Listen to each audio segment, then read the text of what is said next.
Took only 2.5 hours.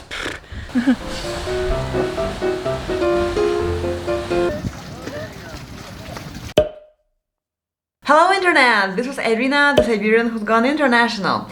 As the summer is coming and more people are getting vaccinated and more countries are opening up, you might be wondering what should you do with your summer vacation. Also, as not all of your friends might be okay with traveling yet, you might find yourself in a situation where you have to come up with a plan for a solo trip. I'm here today to make sure that your experience won't be boring. So I've decided to tell about my surf camp experience because you might want to consider doing that too. In this video I'm going to tell about a typical day in the life of a surf camper, and I will also show the video of a camp that I've been staying at last summer. There are many surfing camps all over the world, and a couple of years ago I went to one in Portugal and I tell about that experience in this video in details.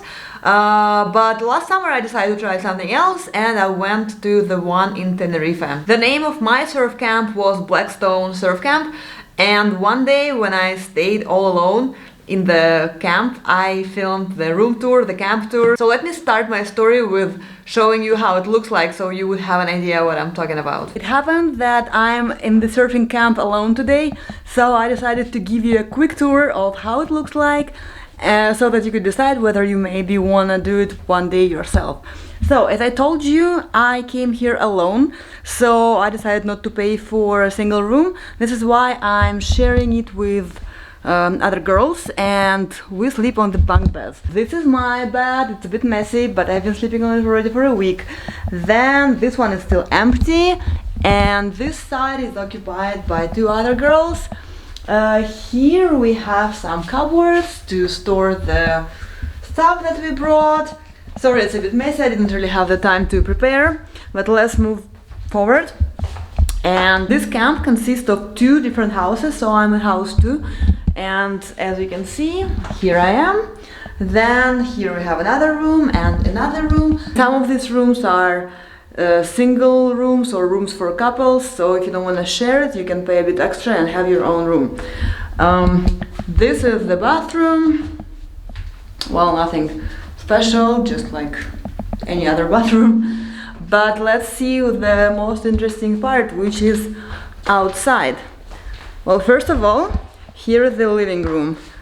Just look how large it is. We have surf skates everywhere, a lot of sofas to hang out together, but usually we hang out outside, so to be honest, I don't know, the sofas are barely used now. And this is the most beautiful place because I'm taking you outside, and this is the yard. So here we have place to lay in the shadow. There is a place to lay in the sun. Of course, the pool. Of course, some palm trees. By the way, there is where the sun sets, so you can watch it every night. And more sunbeds around the pool. And under this roof we usually do yoga, like in the afternoon or in the morning, it depends. Also, here we have this device for improving your balance. Let me try to do that. I just really hope that I will not ruin the camera.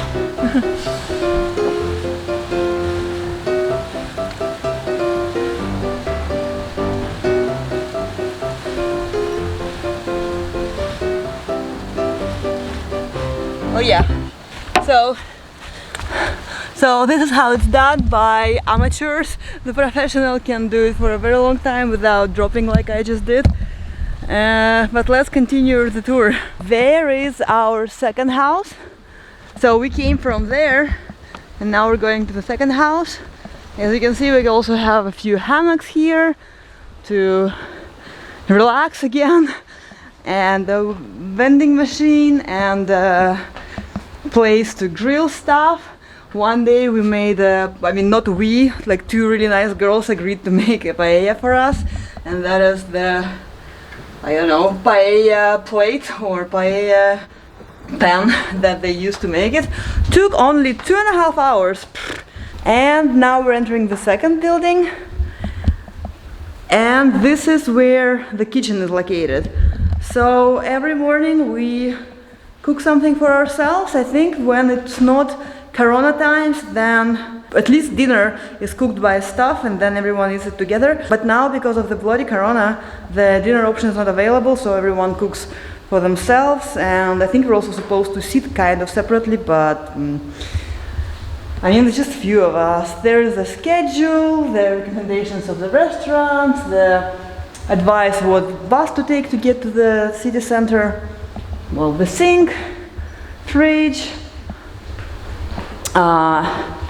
tables for eating inside. Like, I'm working a bit there, so there's a mess and 2 laptops and the mask, of course. And well, there are just more rooms. Another shared room with bunk beds, and there is one single room for couples. The first time I'm here. And yeah, of course, another bathroom. So that's about it. Just rewatching that video made me miss it. I think I'm gonna go back one day. Anyway, let me quickly tell you what a typical day is like. So normally you wake up around 8 or 9, depending on when they are expecting to have the waves. And you have breakfast. The breakfast is included, but it's pretty basic in this camp. I'm not talking about all surf camps all over the world, but in this camp it was pretty basic. So people usually added some of their own food, which you can buy at the shop during the day. But the breakfast goes really quickly, and then you all get into the van and drive for around 15 minutes, and the van takes you to the Las Americas. It's a very touristic area in Tenerife, which is really popular among surfers, and not only surfers. And the cool thing about this Blackstone camp is that they have their own shop in Las Americas. And the really cool thing is that this shop is located 2 minutes walk away from the beach, and all the gear is stored in that shop, so you don't have to carry it with you every day, like I was doing in the Portugal camp, for example. But this part has the downside as well, which I'm gonna go back to in the end of the video. Also, having your own place there means that you can change in peace before the surfing.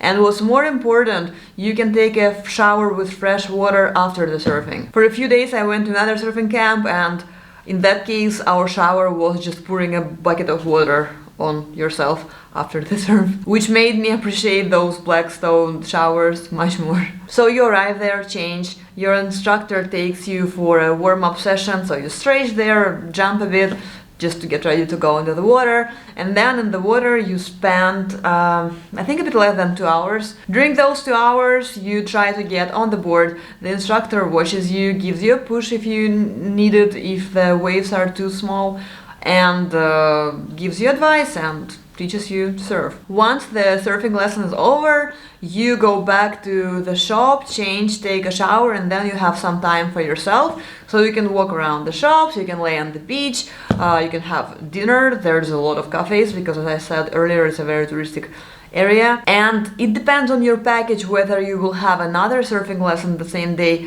or if you have the rest of your time for yourself. So there are 2 packages, and one of them includes 2 surf lessons a day, so in that case you just hang out in the Las Americas waiting for the second lesson. If you have just 1 lesson a day, then you have the rest of the afternoon for yourself, so you can either the out around the Las Americas area, go to Los Cristianos, which is really close, or a lot of people, they just rent their own car and go exploring the island, because Tenerife is a really cool place in terms of how diverse it is and how much stuff is there to see. I still haven't seen, I don't know, 90% of it, so I'm definitely gonna go back just to, see the places I haven't seen. But basically it has well, at least 2 climate zones, I think it's more. So on the one side of the island it's always warm and it's pretty dry, but if you go to another side of the island it's pretty green there, or at least so people say. I haven't been into that one. Then in the middle you have a volcano, so you can go and watch that, and on top of that there is, small towns, so it's also really cool to go and explore those. So a lot of people that were staying at my camp, not a lot but some, they had the cars rented and went around the island exploring it. If you have a package which includes 2 surf lessons a day, then after about like 4 hours long break, or 3, depends on the day, depending on the wave situation, you have either the second lesson, or if the group wants to do something else, they might take you for some other activity like snorkeling, or they might teach you to ride the skateboard. I think it's called surfboard. Here is the video of my lame attempt to ride it. Please enjoy.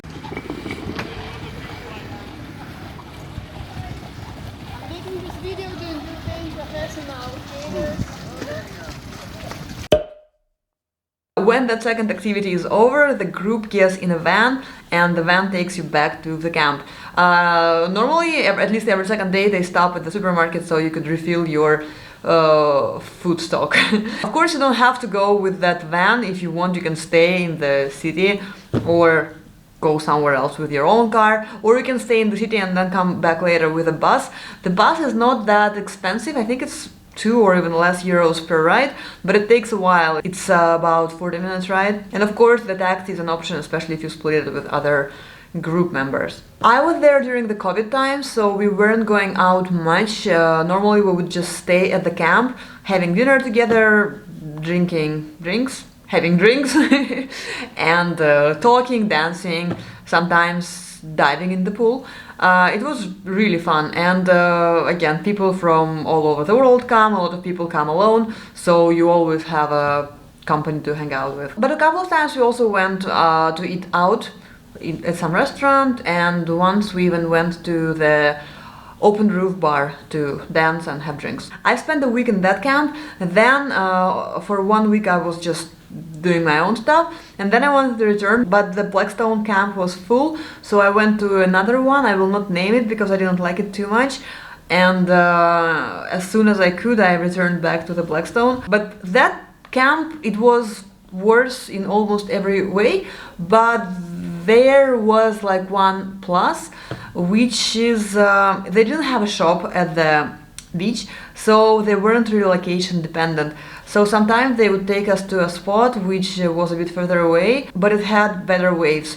The problem with Tenerife during the summer is that that area where everyone is surfing, the spot where beginners are surfing, it has normally a lot of days it has really small waves, too small even for the beginner. Because if the wave is really weak, it takes a lot of skill to manage to ride it. You also don't want to have like really huge waves, as it happened to me one day. I told about that experience in this video. If you want to make sure that you will have good waves, you have to either come during the better season. I think in the autumn and winter it's the best. Though I'm really not sure if it's suitable for beginners, but I'm sure there are spots and your instructor will advise you where you can go and where you cannot.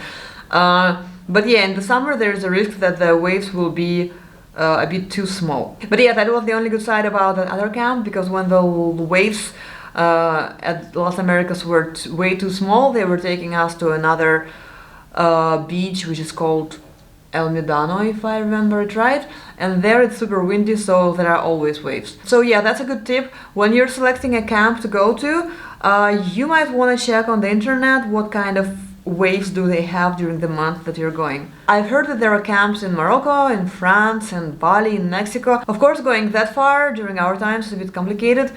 Still possible though. But if you want something closer, just Google, and I'm pretty sure that every country which has an access to the ocean or some sort of a sea has surf camps, and you can pick the one you like.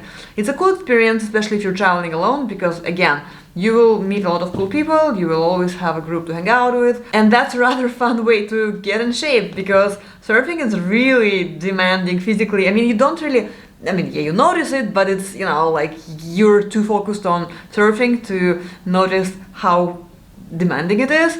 But after 2 weeks of active surfing, you will, you will get in much better shape than the one you came in. Anyway, I've been talking for too long.